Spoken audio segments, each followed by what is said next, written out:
Live, local. This is Fox 12 Now.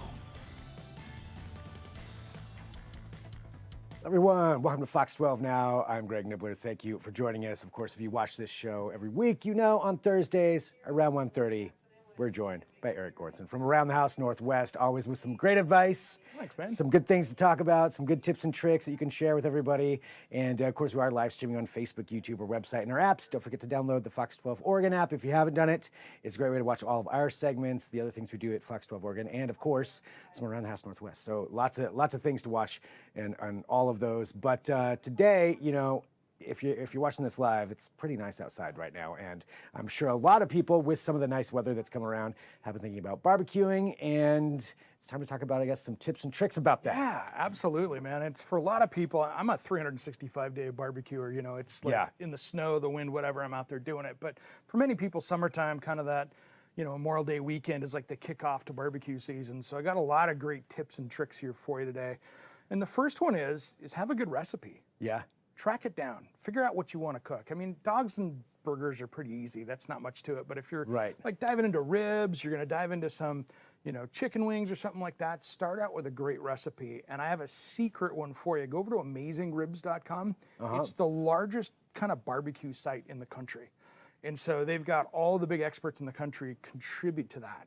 Oh, nice. So it's like your secret sauce for anything barbecue out there. And it doesn't matter if you've got like a Weber kettle or some really expensive thing, or if you've just got the flat top grill. They've got recipes all over for that. So you can go over to those guys.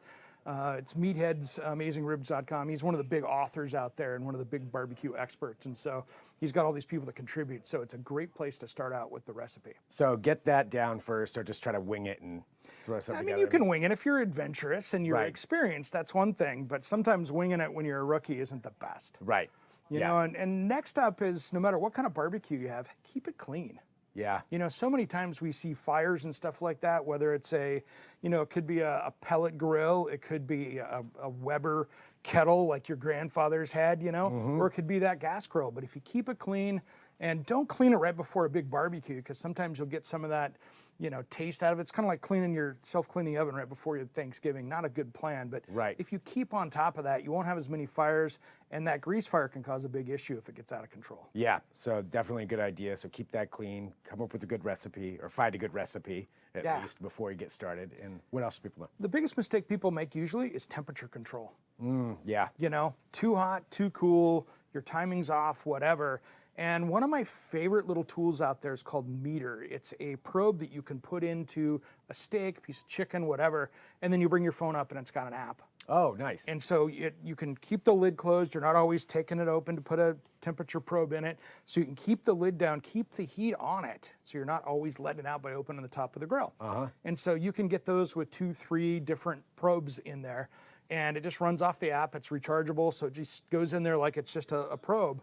And then you can take a look, and then you set up your cook. So if you're doing a T-bone steak, cool, boom, throw it in there. If you're doing a prime rib, whatever you're doing, you can set that in there. And that will tell you if it's too hot, too cold, and it'll give you your cook time. So you can look at it and say, wow, okay, at this temperature, you've got 24 minutes to cook.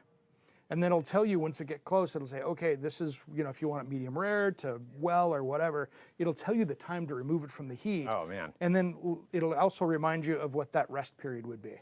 Wow. So it's a really good secret. They're not that expensive, and it's just a secret to barbecue cooking. So you just put that in there, and you can leave it in the oven with leave it in there. Everything. Yeah, go up to the standard one will go up to 500 degrees. I think they just came out with one here in the last month or so that can go into pizza ovens or things like that that go up to 900 degrees. But at that, it'll even warn you though if it said, hey, you're way hot, like if you had a fire in there. Yeah. It'll give you this just sounds like a nuclear warning going off in it that, hey, the things are too hot. So it'll warn you, and you just leave it on your phone, and it connects right in, and it's so easy to use. Because that is one of the most frustrating things. Either you overcook, undercook, any of that, you know. Yeah. Not knowing. So yeah, that's nothing worse than raw chicken or overcooked steak. No, right? raw chicken is the worst. Yeah.